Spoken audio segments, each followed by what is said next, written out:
Now namkeen is ready to serve. Before that, now we are going to add some garnishing material. First of all, we are going to add Yippee masala noodles namkeen into a bowl. After that, we are going to add some onions, then some tomatoes, and then some green chili. After that, for a spicy taste, we are going to add some chaat masala.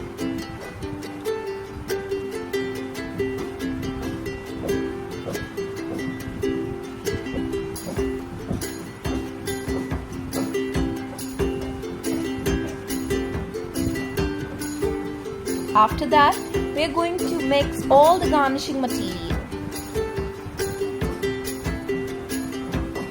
And then sprinkle some lemon and mix them all. It looks very attractive with the contrasting color of tomatoes and onion. Now finally we are going to add some coriander leaves.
Perfect for the children. You should try this.